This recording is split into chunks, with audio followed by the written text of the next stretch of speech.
চলে রে আমার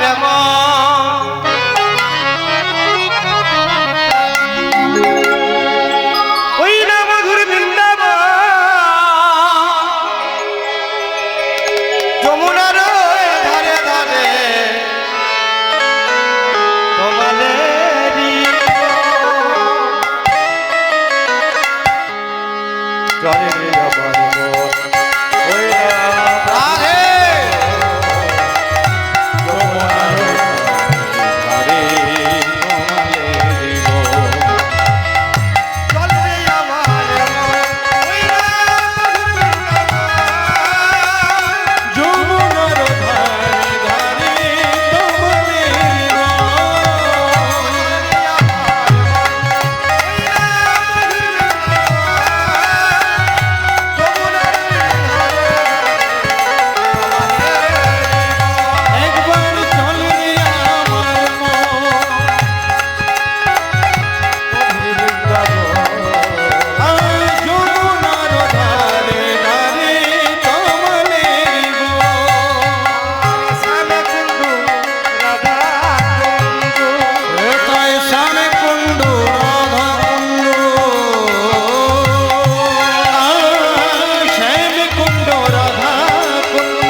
এতক্ষণ পর্যন্ত আমরা খুব সংক্ষেপে গৌরচন্দ্রীকে আস্বাদন করলাম। বিষয়বস্তু অনেকেই বুঝতে পেরেছেন, আর যদি কারো বুঝতে অসুবিধা হয় আমি একবার বলে দিচ্ছি। আজকের বিষয়বস্তু বা গীতব্য বিষয় বা যেটা আমরা আস্বাদন করছি সেটা হলো ভগবান শ্রী গোবিন্দের শ্রী শ্রী উত্তর গোষ্ঠ বা ফেরা গোষ্ঠ। উত্তর কথাটার অর্থ বাবা পরে আগে হয়েছে, সকালে পড়েছে গোষ্ঠ, এখন আমরা যাচ্ছি উত্তর গোষ্ঠ বা ফেরা গোষ্ঠ। সকালবেলায় গোবিন্দ গিয়েছেন গোষ্ঠে, এখন ফিরবেন। এখন সকালে যদি গোষ্ঠ কোনো কারণে না হতো আজকে, তাহলে কি ফেরা গোষ্ঠ হতো না? ওটা কোনো সমস্যা নয়। ভগবানের লীলা গোষ্ঠ সবসময় হচ্ছে, নিত্য নৈমিত্তিকভাবে হয়েই যাচ্ছে। যাই হোক, আমরা সকলেই বৃন্দাবন লীলা আস্বাদন করার জন্য মনটাকে বৃন্দাবনের দিকে নিয়ে গিয়েছি। আচ্ছা, মায়েদেরকে বলছি, সারা জীবন বছরে 365 দিন আপনারা বিভিন্ন কাজে ব্যস্ত থাকেন। এই ব্যস্ততার মধ্যেও ভারতবর্ষ এমন একটি জায়গা যেখানে শ্রীক্ষেত্র বা ধর্মীয় স্থানের অভাব নেই। পৃথিবীতে একমাত্র ভারতবর্ষ দেশ যেখানে প্রচুর পরিমাণে শ্রীক্ষেত্র রয়েছে। তো এই জগন্নাথ ধাম, বৃন্দাবন, একচক্র নিতাই বাড়ি, কারা কারা গিয়েছেন একটু হাত তুলুন দেখি। বেশ, যারা যান নাই তারা যাওয়ার চেষ্টা করবেন, তারা অবশ্যই যাওয়ার চেষ্টা করবেন। তবে হ্যাঁ, যখন যাবেন তখন ব্যাগপত্র গুছিয়ে তো নিয়ে যাবেন, সঙ্গে হাত পাও যাবে, সঙ্গে কিন্তু বাবা মনটাকেও নিয়ে যেতে হবে। আর মন যদি পড়ে থাকে না, মানে আমি বলছি একটা অন্য কারণে, আমার গ্রামের এক কাকা জেঠু, অনেক সময় জেঠু বলে ফেলতাম, সারা জীবন শুধু একটাই মাত্র চিন্তা করত, এই খাই খাই খাই খাই, মানে পেট সর্বস্ব জীব, কপালটা বাদ দিয়ে গোটা শরীরটাই পেট। বয়স মোটামুটি 65 থেকে 68, আমাদের পাশে গ্রামে একজন ট্যুর করে, মানে নিয়ে যায় আর বৃন্দাবন। তো আমার ওই জেঠুর 3 ছেলে, তো যে ট্যুর করে সে একদিন ছোট ছেলেকে বললো, আরে তোর বাবা তো সারা জীবন কোনোদিন কোথাও বেড়াতে বেড়াতে যায় না, তা বাবাকে একটু বাদ দিকে যেতে বল বেড়াতে। বললো, দেখো দাদা, বাবা যদি যায় আমাদের কোনো অসুবিধা নাই, যা খরচা লাগে আমরা দিয়ে দেবো।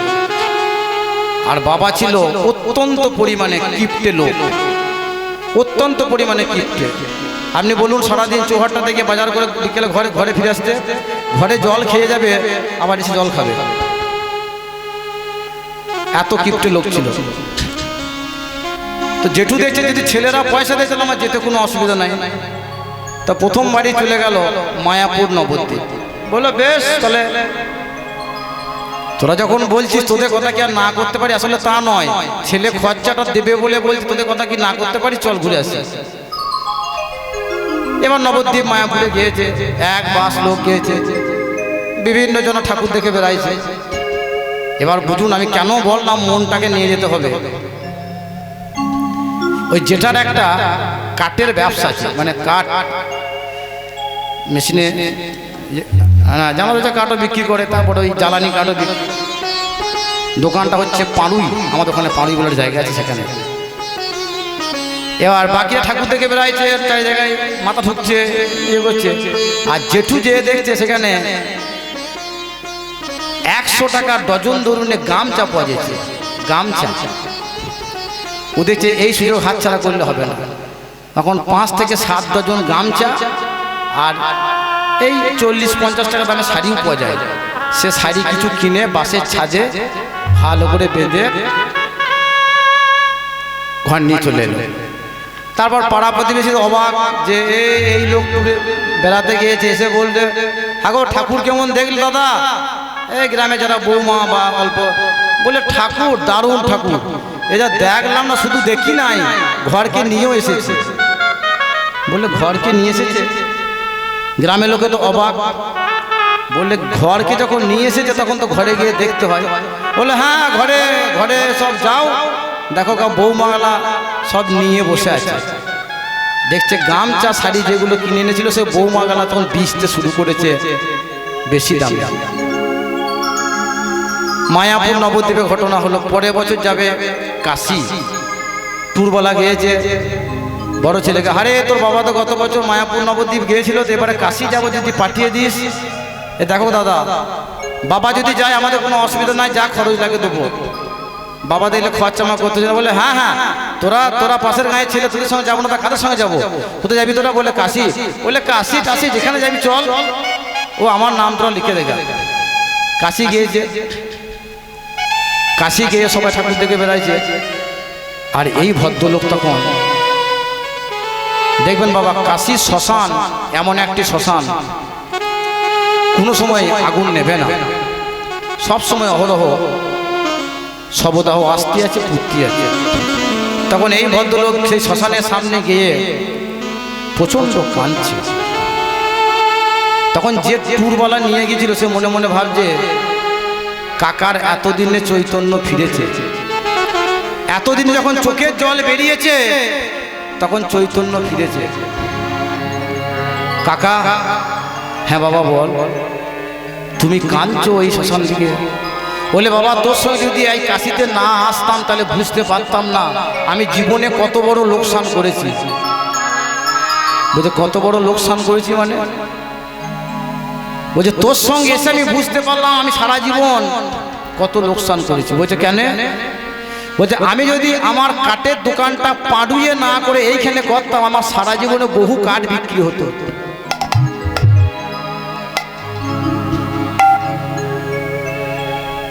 বুঝতে পারছেন? আর যে ট্যুর নিয়ে গেছে সে মনে মনে ভাবছে এতদিনে চৈতন্য ফিরেছে।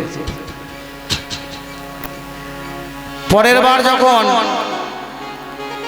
বৃন্দাবনের ট্যুর করা হলো, ছেলেদেরকে না বলে এবার সরাসরি বলা হলো, কাকা বৃন্দাবন। বললো, বৃন্দাবন? এবারে নিজেকে পয়সা লাগবে। বলে, এবারে আমার বৃন্দাবন যাওয়া হবে না, কারণ ওই নাতিটার অন্নপ্রাশন। বললো, তোরা কাজ করিস, সামনেবার আমার জন্য একটা সিট বুক করে রেখে দিস, সামনেবার আমি যাব। এবার সেবারে গেল না, পরের বার যখন গেছে, কাকা বৃন্দাবন যাবে, যাবে না? সেই তো গতবার ছেলেটার ছেলে হয়েছিল অন্নপ্রাশন, এবার আবার ওই মেয়ের ছেলে হয়েছে, এবারে তার অন্নপ্রাশন, তা যেতে পারবো। তোরা কাজ করিস, ও সামনে বার আমাকে বলতে হবে না, মানে আমার ঘরকে আসতে হবে না, তোরা আমার নামে একটা সিট বুক করে রেখে দিয়েছিস, ও যা টাকা লাগবে দেবো, আমাকে জিজ্ঞেস করার কোনো প্রয়োজন নেই। বেশ, তাই হবে। পরের বার যখন গিয়েছে তখন দোতলার উপরে দাঁড়িয়ে ছোট ছেলে, আরে তোর বাবা বৃন্দাবন যাবো বলছিল, যাবে না? বলছে বাবা বৃন্দাবন আগেই চলে গিয়েছে, মানে নিতাই গৌর হরি বল তখন উঠে গিয়েছে। তাহলে বাবা যাবো যাবো করলেও যাওয়া হবে না, আর গেলে যেন মনটাকে সঙ্গ করে নিয়ে যান। চলুন আমরা সবাই মিলে বৃন্দাবনে ঢুকে পড়েছি। গোবিন্দ আমার সকালে গোষ্ঠে গিয়েছেন, আর গগনে পানে চেয়ে দেখলেন গগনে আর বেলা নাই। দেখুন মা, আমাদের যখন জন্ম হয় তখন আমাদের সকালবেলা, আর সন্ধ্যা হওয়া মানে কিন্তু বার্ধক্য নেমে আসছে। তাই ভজন সাধন যা করতে হবে সময় সময় করতে হবে। তা গোবিন্দ যখন গোটে গেলেন, সারাদিন গোটে কাটালেন বিভিন্ন বিনোদ খেলায়, আর বিনোদ খেলা কাটাতে কাটাতে আকাশের দিকে তাকিয়ে দেখলেন গগনে আর বেলা নেই। তাই প্রাণের সখা শ্রীরামকে ডেকে বলল, ওরে শ্রীরাম, একবার গগন পানে চায়ে রাখিয়ে দেয়, গগনে আর বেলা নাই। সখা শ্রীরামের রে, শ্রীরামের রে,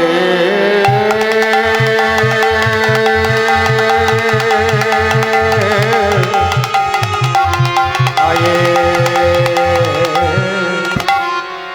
আয়ে ওরে সখা পালে ধরো, পালে ধরো,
এবার এবারে ফিরে এবারে ঘরে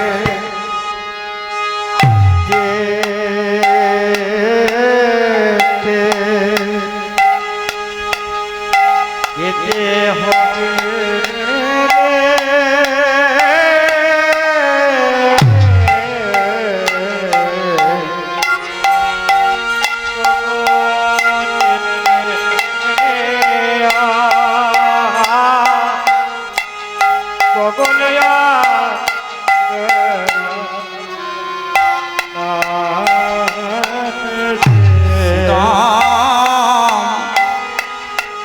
চলে ভাই চলে ভাই ঘরে যাওয়া যায়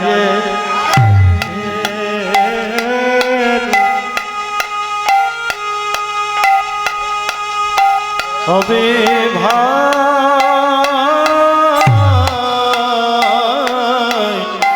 আর গগনে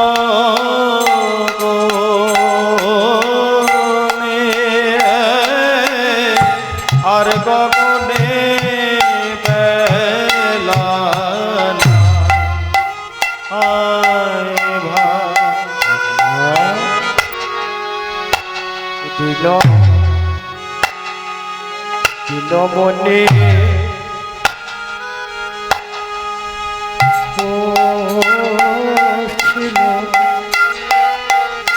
বসিল পাটে রে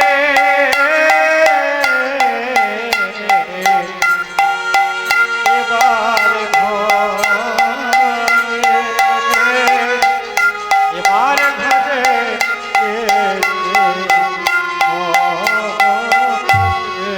সখারে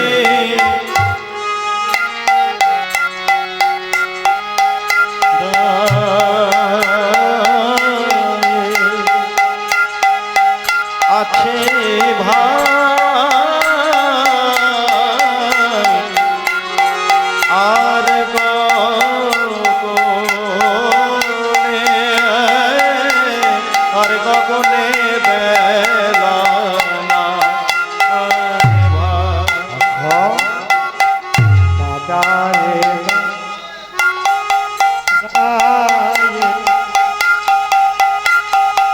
আছে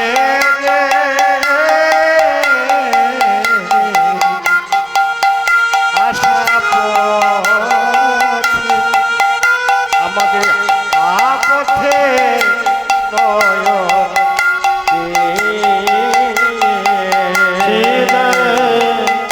দিলমণি বসল পাটিরে আর গগনে আর গগনে বেলা না ভাই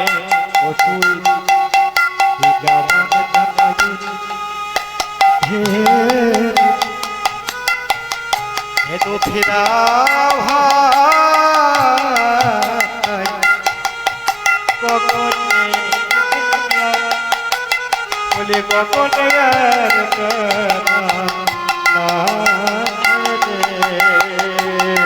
মাদারায়ে পথে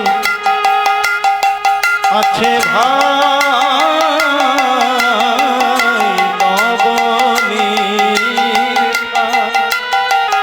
নবনীর থাল করে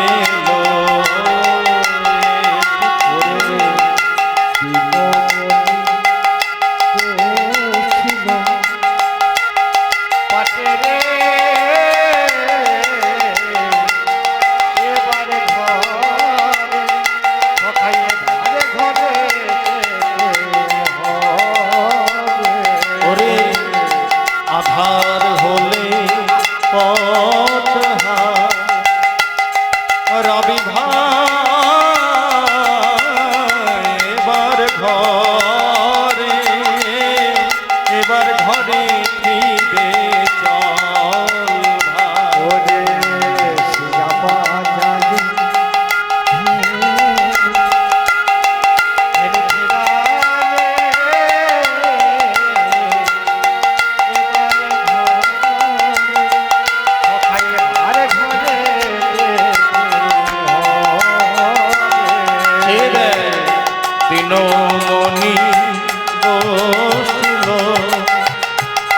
পাটিরে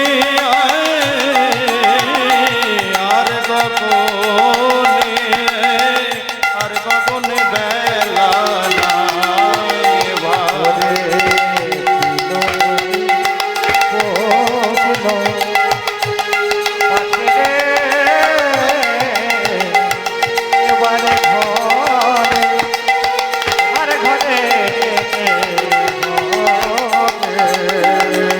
চল ভাই এবার ঘরে ফিরে ভাই আর গগনে বেলা নাই ভাই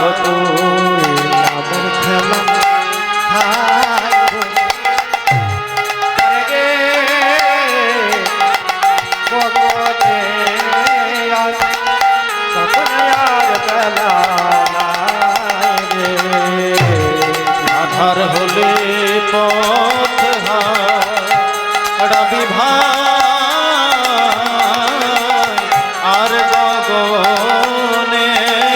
আর গগনে বেলা নাই ভাই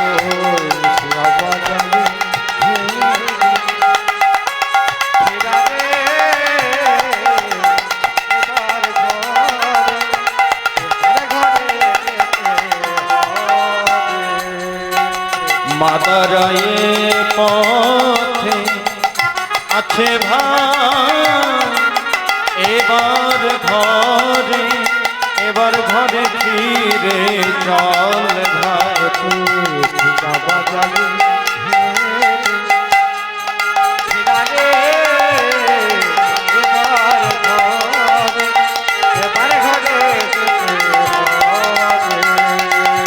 দিনমণি বসলো পাটিরে আর গগনে ওরে আর গগনে বেলা নাই রে সখা দিনমণি বসলো পাটে ভাই আর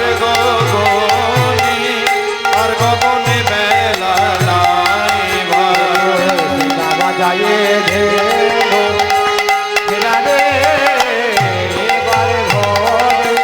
এবার ঘরে যেতে হবে দিনমণি বসলো পাটে ভাই আর গগনে বেলা নাই ভাই এবার ঘরে যেতে আর গগনে বেলা নাই রে দিনমণি বসলো পাটে ভাই আর গগনে বেলা নাই রে দিনমণি বসলো মাঠে রে এবার ঘরে যেতে হবে সকালে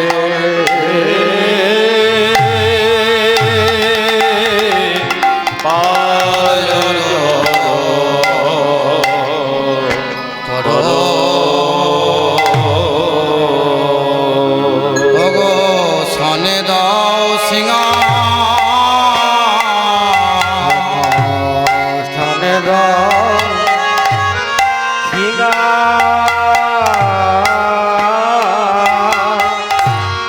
পাল জড় কর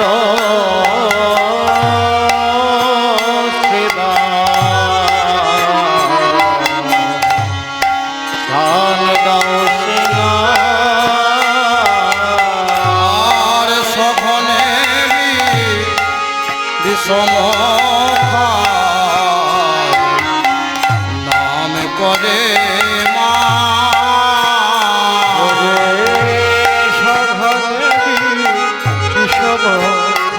ভাই নামে করে নাম করে রে নামে করে রে ওরে মা নাম করে রে নইলে বিষমে লাগবে কেন নাম করে রে নইলে বিষমে খাবো বানাবো নামে করে রে নইলে বিষমে লাগবে কেন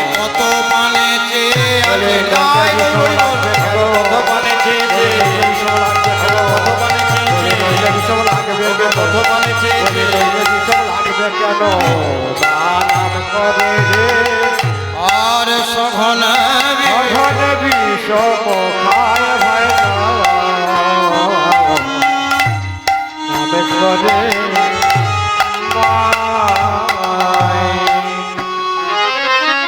জয় নিতাই। কীর্তন অঙ্গে অনেক দুর্লভ গান আছে, কিছু প্রচলিত কিছু অপ্রচলিত আছে, যাদের মধ্যে অন্যতম হলো এই মধ্যম সমতল গান। মানে এগুলো বাদ দিয়ে উত্তরগোষ্ঠ গান একটা বড় অংশ বাদ পড়ে যায়। যাই হোক, গান বাজনার জায়গা কানাইপুর, সেই সূত্রে এগুলো তো করতেই হয়।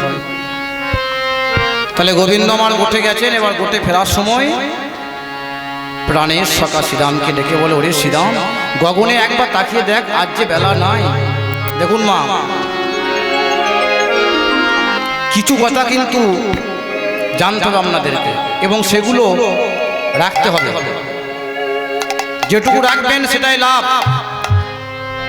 শাস্ত্র বলছে এখানে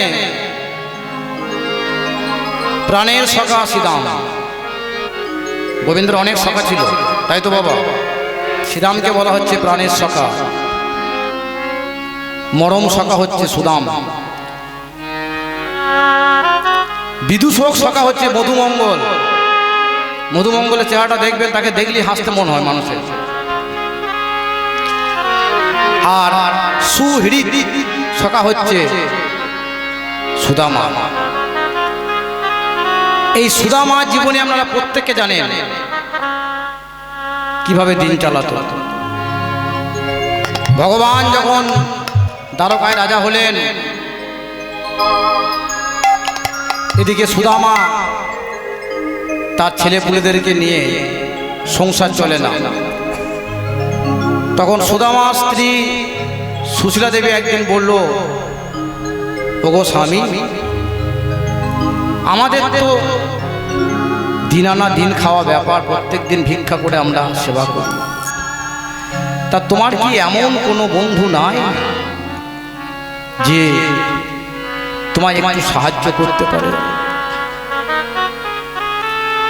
ঠিক ওই সময় ভগবান গোবিন্দ যখন দ্বারকায় রাজা হয়ে বসে আছেন, ওইদিকে সত্যভামা রুক্মিণী ভগবান গোবিন্দকে বলল, হ্যাঁ গো, তুমি তো রাজা হয়ে বসে আছো, তা তোমার কি এমন কোনো সখা নাই যে মাঝে মধ্যে আমাদের বাড়িতে একটু বেড়াতে আসবে, কত আনন্দ হবে?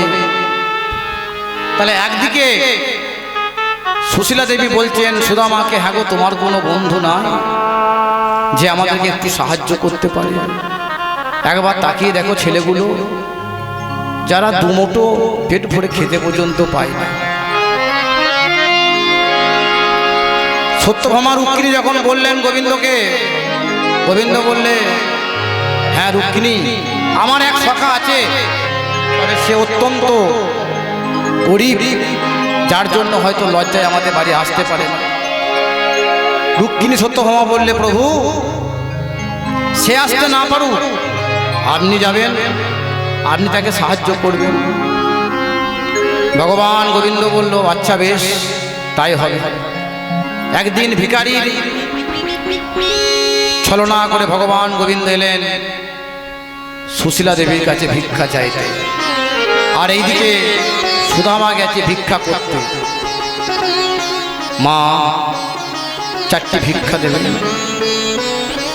সুশীলা দেবী বললেন, হে ব্রাহ্মণ মশাই, আমরা নিজেরা ভিক্ষা করে খাই, আমরা কেমন করে ভিক্ষা দেব? তবু সুশীলা দেবী তার বাড়ি থেকে এক মুষ্ট চাল এনে ভিক্ষা দিলেন। সে ভিখারি রূপ ধরা গোবিন্দ বললেন সুশীলা দেবীকে, আপনারা এত কষ্টের মধ্যে আছেন, কেউ কি সাহায্য করার মতন নাই? ছেলেগুলো খেতে পায় না দুমুঠো। সুশীলা দেবী বললেন, আমার স্বামীর এক বন্ধু আছে, সখা আছে, যে এখন দ্বারকা রাজা, কিন্তু তার কাছে কেমন করে যায়?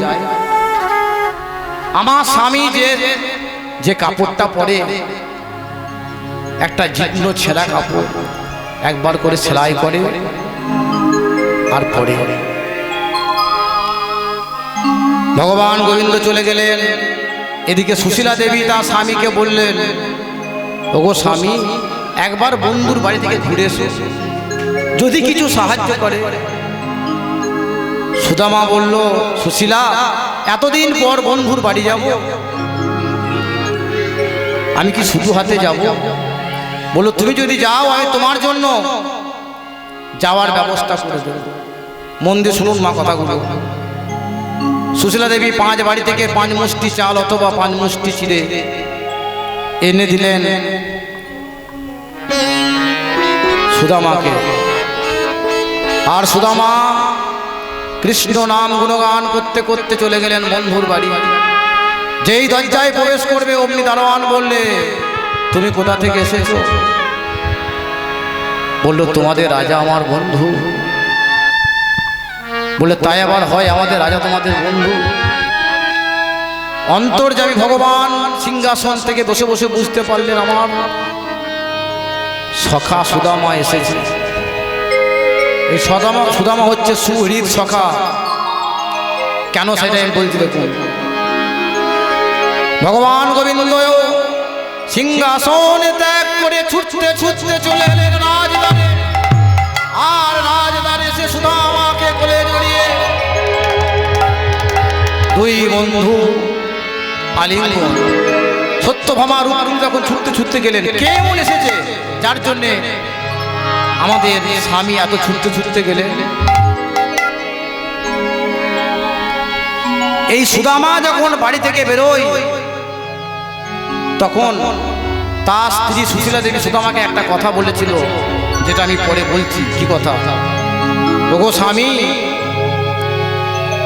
তুমি তোমার সখার বাড়ি চললে যাও, কিন্তু আমি তোমায় একটা কথা বলছি, এই কথাটা তুমি তোমার সখাকে জিজ্ঞেস করে এসো। এই প্রশ্নটার কি উত্তর? সুদামা এলেন ভগবান গোবিন্দের বাড়ি রাজপ্রাসাদে। সারাদিন খেলেন দিলেন থাকলেন। গোবিন্দ আমার সুদামাকে সিংহাসনে বসালেন। বন্ধু, কতদিন পর এসেছো, যাও যাও সত্যভামা রুক্মিণী, যাও জল নিয়ে এসো, আমি নিজের হাতে আমার সখা চরণ ধৌত করে দেব। সত্যভামা রুক্মিণী যখন জল আনতে গেলেন, ফিরে এসে দেখছেন গোবিন্দ তার নয়নের জল দিয়ে সুদামা চরণ দুখানা ধুয়ে দিয়েছে। সুদামা, হ্যাঁ রে সখা, এতদিনে তোর মনে পড়ল? দেখুন বাবা, আমরা শুনেছি ভগবান ভক্ত ভগবানের চরণ ধরে বলে যে আমার সঙ্গ ছেড়ো না, কিন্তু আজকে ভগবান ভক্তের জন্য কি করছে দেখুন। পরের দিন যখন সুদামা বাড়ি আসবেন, তখন গোবিন্দ আমার সুদামাকে পার করতে আসছে।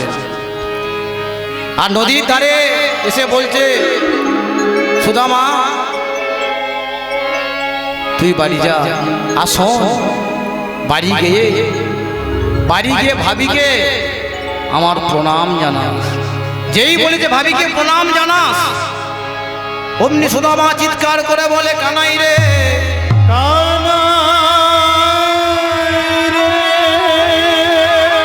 কানাইয়া,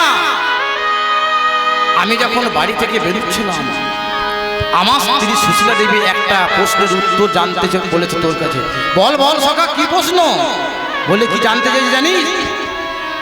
আমার স্ত্রী সুশীলা দেবী বলেছে, তুমি তোমার বন্ধুকে একবার জিজ্ঞেস করে এসো। হে স্বামী, মাসে তো 2টো করে একাদশী হয়। সুশীলা দেবী সুদামাকে বলছে, স্বামী তুমি তোমার বন্ধুকে জিজ্ঞেস করো, মাসে তো 2টো করে একাদশী হয় বাবা। একাদশীর দিনে আমরা অন্ন পাই না, তাই তো? কিন্তু স্বামী গো, তুমি তোমার সখাকে একবার জিজ্ঞেস করে এসো, মাসে 2টো করে একাদশী হয়, কিন্তু আমাদের বাড়িতে কেন 30 দিনে 30টা একাদশী হয়? একাদশী ভগবান আমার এই সুদামার কথা শুনেছে। অমনি হাঁটু মেরে সুদামার চরণ দুখানা ধরে ধরে সুদামাকে বলে, ওরে সুদামা, আমায় সঙ্গ ছাড়া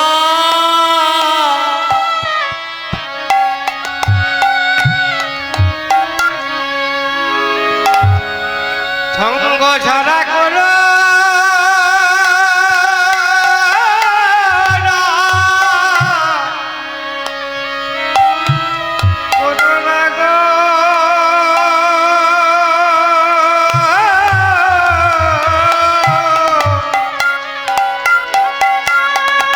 ওহে প্রাণ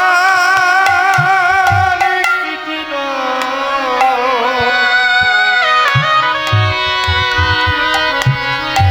যেন আমার সঙ্গ ছাড়া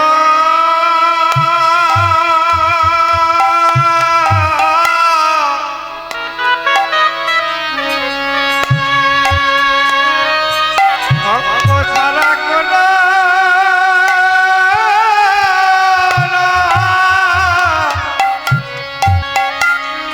দাদা করো না গো।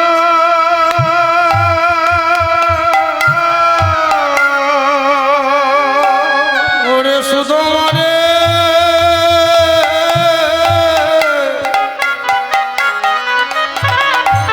নানা আমি এমন প্রশ্নের জবাব দিতে পারবো না।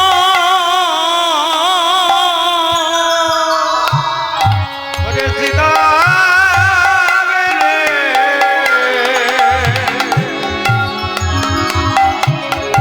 এমন প্রশ্নের জবাব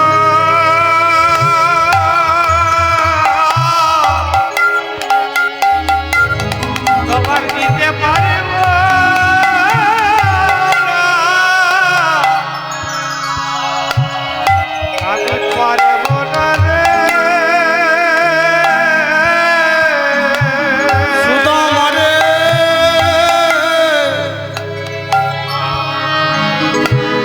তোর কাছে আমার এই নিবেদন, ওরে সুদামা রে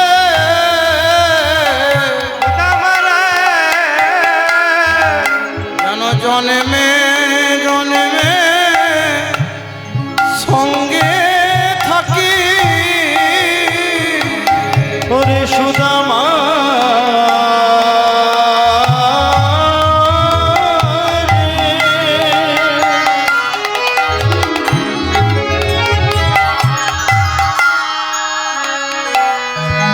যেন জন্মে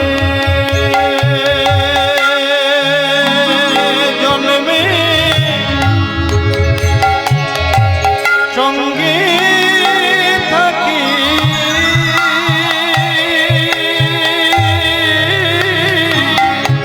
দেখুন মা, কত ভক্ত গোবিন্দের চরণ পাওয়ার জন্য ধুলাই গড়াগড়ি দেয়, কত মুনি ধানে বসে আছে, কত যোগী যোগী বসে আছে। যে গোবিন্দের একটি মাত্র লোমকূপ থেকে অনন্ত কোটি ব্রহ্মাণ্ডের সৃষ্টি হয়, সেই গোবিন্দই আমার সুদামার চরণ তলে পড়ে পড়ে কাঁদছি আর বলে সুদামা রে যেন সঙ্গ ছাড়া করিস না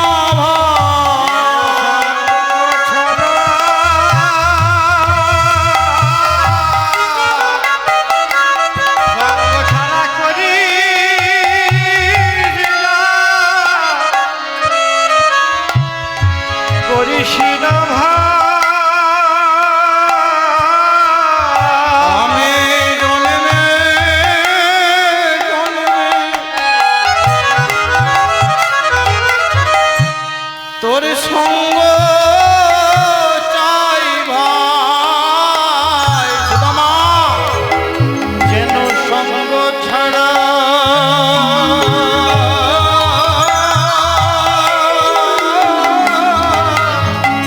করিস না ভাই। সুদামা তুই বাড়ি যা, আর বাড়ি গেলি এর উত্তর পাবি। সুদামা যখন বাড়ি এলো বাবা, সব কিছু পরিবর্তন হয়ে গেছে। সমস্ত কিছু দেখছে রাজপ্রাসাদ। সুশীলা দেবী নৈবেদ্য সাজিয়ে স্বামী আসছে দেখে রাজরানীর মতন দাঁড়িয়ে আছে। আর সুধামায় আমার সেই ছেঁড়া বস্ত্রখানি পরে আর কিছু চিনতে পারছেন না, তাই নিজের স্ত্রী সুশীলা দেবীকে বলছে, হে দেবী, এখানে এক গরিব বিপ্র বাস করত, বলতে পারেন তার বাড়িটা কোন জায়গাতে? সুশীলা দেবী বলে, স্বামী, আমি হচ্ছি সুশীলা। সুশীলা দেবী সারা জীবন রাজপ্রাসাদের এক কোণে সুদামা হরিনাম গুণগান, কৃষ্ণ নাম গুণগান করে করে জীবনটা পার করলেন। দেখুন মা, ভগবানের চরণে পড়ে থাকে ভক্ত, আর সেই ভগবান আজকে ভক্তের চরণ ধরে বলছে, বলে সুদামা, আমায় ছেড়ে যাস না। এই হলো সুহৃদ সখা, অর্থাৎ গোবিন্দের কষ্টতে যিনি কষ্ট পেতেন তিনি হলেন সুদামা।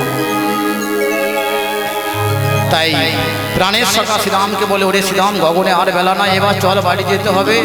ও গো আজু গোঠে আমাদেরও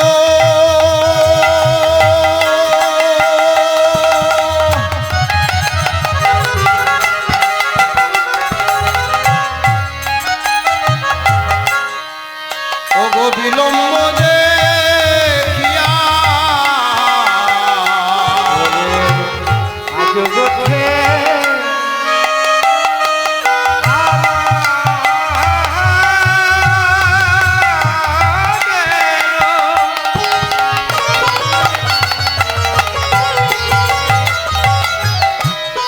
বিলম্ব দেখিয়া রাজু গোঠে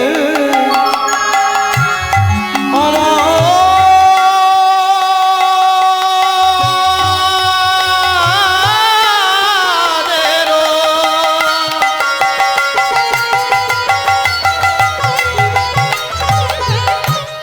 বিলম্ব দেখিয়া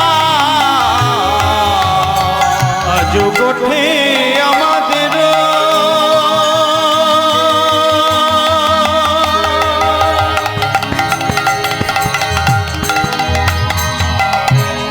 বিলম্ব দেখিয়া হেন বুঝি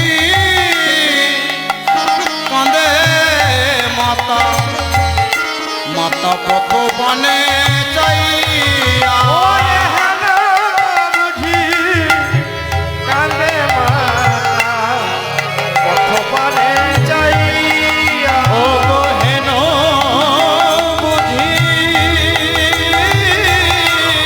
কাঁদে মাতা, পথ পানে চাইয়া। আমার মা বুঝি ওই কেঁদে বেড়া, আমার মা বুঝিও ওরে কেঁদে বেড়ায়। ওরে মা ভুঝি কেঁদে বেড়ায়। ওই না পথ পানে। শ্রীরাম চেয়ে চেয়ে আমার মা বুঝি কেঁদে বেড়ায়।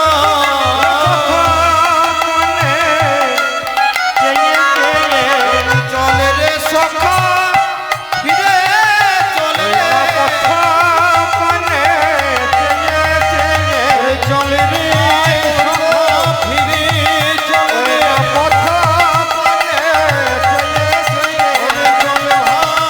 সখা ফিরে চলে। ওরে চল ভাই সখা ফিরে চলে। ওরে চল ভাই সখা ফিরে। ওরে চল ভাই সখা ফিরে চলে রে। মা বুঝি কেঁদে ফেরে।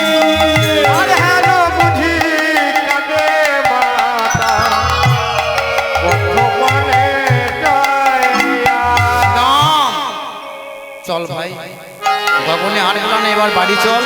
ওই দেখ আমার মা কত পানি চেয়েছে কেনে বেড়াচ্ছে। বলে তোর মা কত পানি চেয়েছে কেনে বেড়াচ্ছে, তুই কেমন করে বুঝলি? তুই কেমন করে বুঝলি? তোর মা কাঁদছে ঘরে, তুই কেমন করে বুঝলি? তুই কেমন করে বুঝলাম জানিস? তার কারণ মা কাঁদছে বলে আমার পরাণ জানো কেঁদে ওঠে, আমার পরাণ যেন কেঁদে ওরে আমার পরাণ যেন কেঁদে ওঠে, পরাণ যেন কেঁদে ওঠে। আমার পরাণ যেন কেঁদে ওঠে। শ্রীরাম মা কাঁদছে বলে আমার প্রাণ যেন কেমন কেঁদে উঠছে সকালে। এবার বাড়ি চল। শ্রীরাম মনে মনে ভাবছে শোনকা নাই, বলে মা যে তোর কাঁদছে এটা তো নতুন কিছু নয়। কানাই বলছে ওই তো তোর দোষ, তোকে বললাম অবেলা হয়ে গেছে বাড়ি যেতে হবে, এখন বলছিস নতুন পুরনো ব্যাপার। বলে না না আমি সত্যি বলছি। শ্রীরাম কানাইকে বলে সত্যি বলছি, মা যে তোর কাঁদছে সত্যি তো? বলে কেন? বলি মা কাঁদানো স্বভাবে তোমার, মা কাঁদানো স্বভাব তোমার, মা কাঁদানো স্বভাব তোমার। শুধু এ যুগে নাই প্রতি যুগে যুগে মা কাঁদানো স্বভাব তোমার, ও দুই যুগে নয় প্রতি যুগে যুগে মা কাঁদানো স্বভাব তোমার। তাই তো তোমার মা কাঁদে, তাই তো তোমার মা কাঁদে, তাই তো তোমার মা কাঁদে। বলে মা কাঁদানো স্বভাব তোমার, তাই তো তোমার মা কাঁদে। ও মা কাঁদানো স্বভাব তোমার, তাই তো তোমার মা কাঁদে। হেন বুঝি কাঁদে মাতা বর্ধমানে চায়, ও হেন বুঝি কাঁদে মাতা পথপান চাইয়া। শ্রীরাম বলছে শোন কানাই, তোর মা কাঁদছে সত্যি কথায়, তার কারণ কি জানিস? বলছে তোর স্বভাব হচ্ছে মা কাঁদানো। তুই সত্য যুগে মা কাঁদিয়েছিস, তেতা যুগে মা কাঁদিয়েছিস, বাবা কাঁদিয়েছিস, এখন মা কাঁদাচ্ছিস। ওরে কানাই, ওরে কানাই, আগত কলি যুগেও তুই মা কাঁদাবি। যেদিন ব্রজ ছেড়ে নদে যাবি, এদিন ব্রজ ছেড়ে নদে যাবি। ব্রজ ছেড়ে নদে যাবি, বলি তোর মাকে তুই কাঁদাবি। ব্রজ ছেড়ে নদে যাবি, সেদিন তোর মাকে তুই কাঁদাবি, ব্রজ ছেড়ে নদে যাবি। শোন কানাই, যেদিন ব্রজ ছেড়ে নদে যাবি সেদিনও তুই তোর মাকে কাঁদাবি। আর কি করবি জানি? শুধু মা কাঁদাবি না, সেদিন কাঁদিবি আর কাঁদাইবি। সেদিন কাঁদবি আর কাঁদাইবি। কাঁদবি আর কাঁদাইবি, কাঁদিবি আর কাঁদাইবি। কাঁদবি আর কাঁদাইবি। যেদিন ব্রজ ছেড়ে ওই নদে যাবি, কাঁদবি আর কাঁদাইবি, সেদিন ব্রজ ছেড়ে ব্রজে যাবি, কাঁদবি আর কাঁদাইবি। যেদিন ভিক্ষার ঝুলি কাঁধে নিবি, সেদিন কাঁদিবি আর কাঁদাইবি। যেদিন ভিক্ষার ঝুলি কাঁধে নিবি, কাঁদবি আর কাঁদাইবি, কার ঝুলি কাঁধে নিবি, বলি ওই নদিয়ার পথে পথে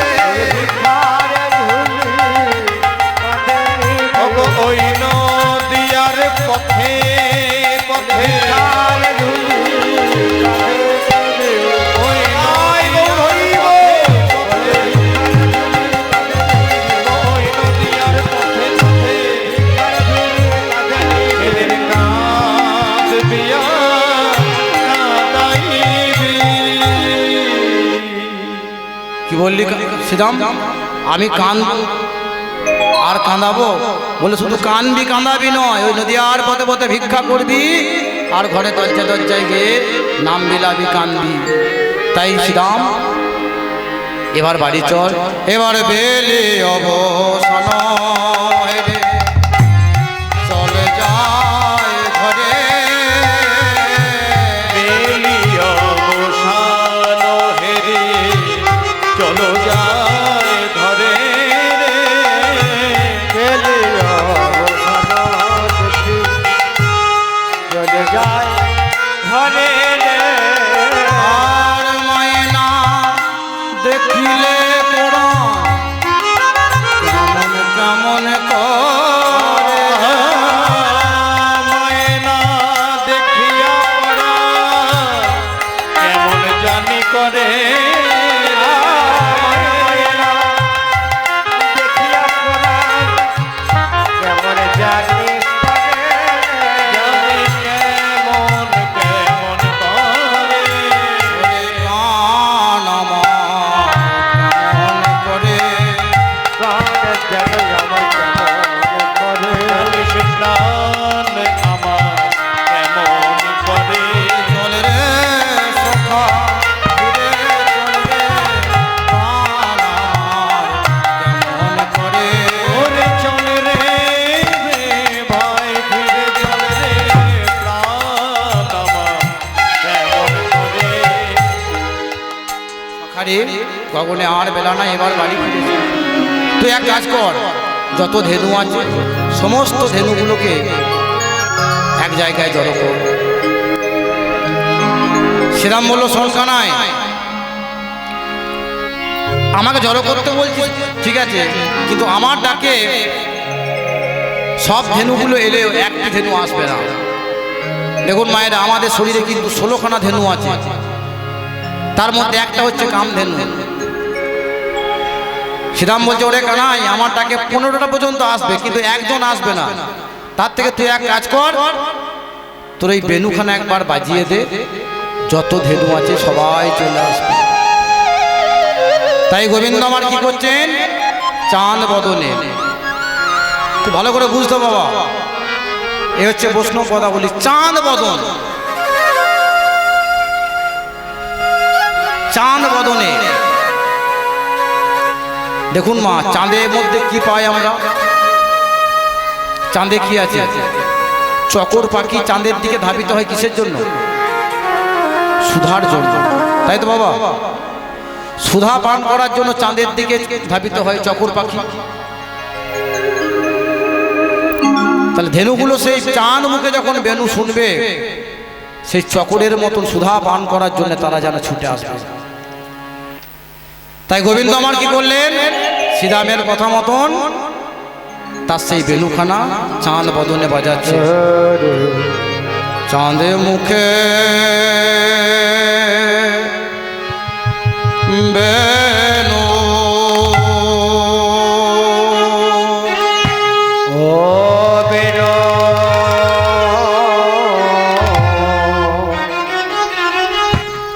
বেনুজিয়া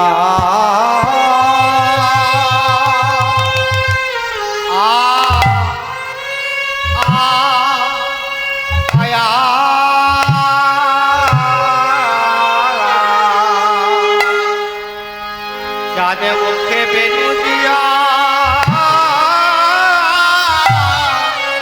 সব সবধেনো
এ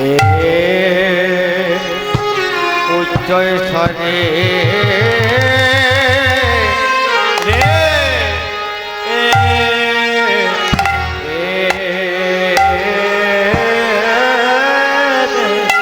ডাকে আইসা মলি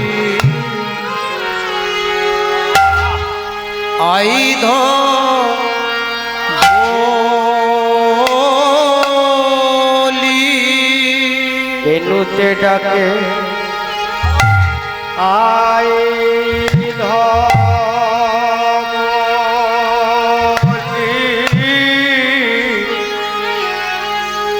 ধলি আয়ে আয়ে ধব রে ডাকে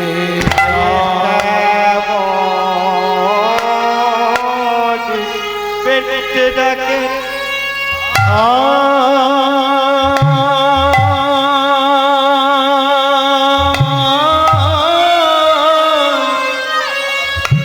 আই ধবলে আইসে মলি বেনুতে ডাকে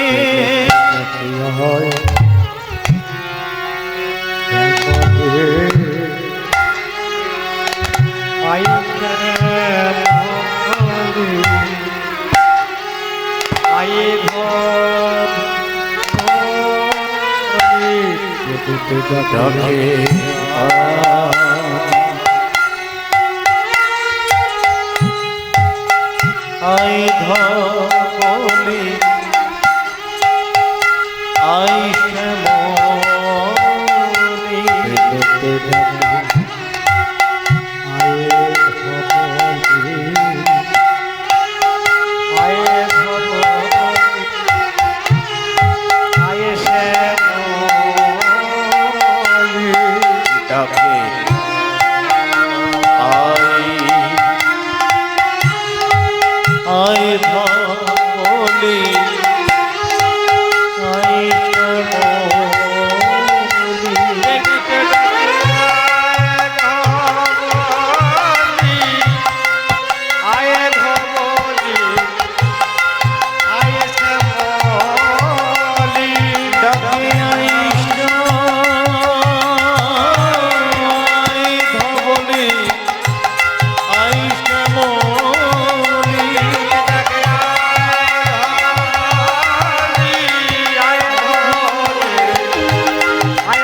ডাকে আই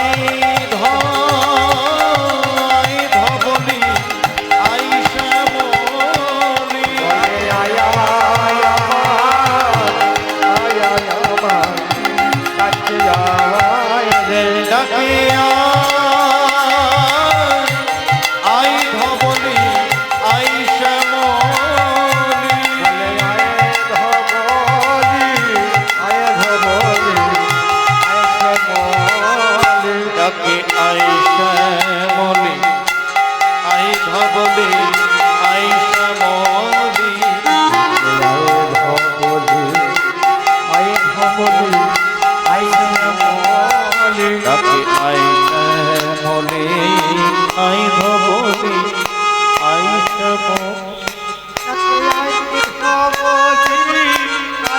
আইসে মলি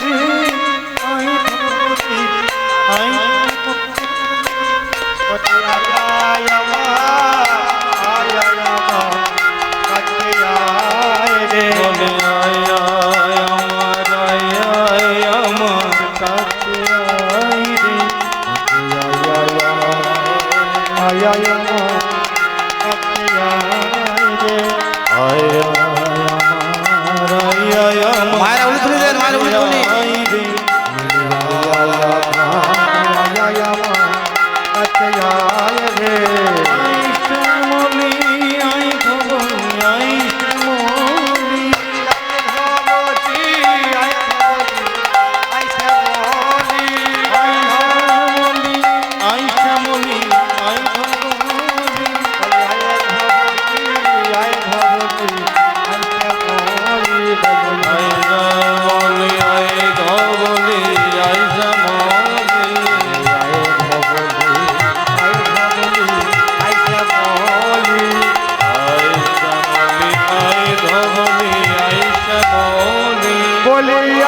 শ্যামলি আয় শ্যামলি আয় ধবলি ডাকে আই শ্যামলি আই ধবলি আই শ্যামলি বলি আয় ধবলি আয় ধবলি আয় শ্যামলি ডাকে আই শ্যামলি আই ধবলি আই শ্যামলি ডাকে আয় শ্যামলি আয় শ্যামলি আয় ধবলি ডাকে আই শ্যামলি আই ধবলি আই শ্যামলি ডাকে আয় শ্যামলি আয় শ্যামলি আয় ধবলি ডাকে আই শ্যামলি আই শ্যামলি আই শ্যামলি ডাকে আয় শ্যামলি আয় ধবলি আয় ধবলি ডাকে আই শ্যামলি আই ধবলি আয় গৌরব ডাকে আয় শ্যামলি আয় শ্যামলি আয় ধবলি ডাকে আই শ্যামলি আই ধবলি আই ধবলি আয় শ্যামলি আয় শ্যামলি আয় ধবলি ডাকে আই শ্যামলি আই শ্যামলি আই ধবলি ডাকে আয় শ্যামলি আয় শ্যামলি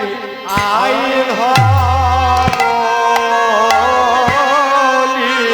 ধবলি রে আয়ে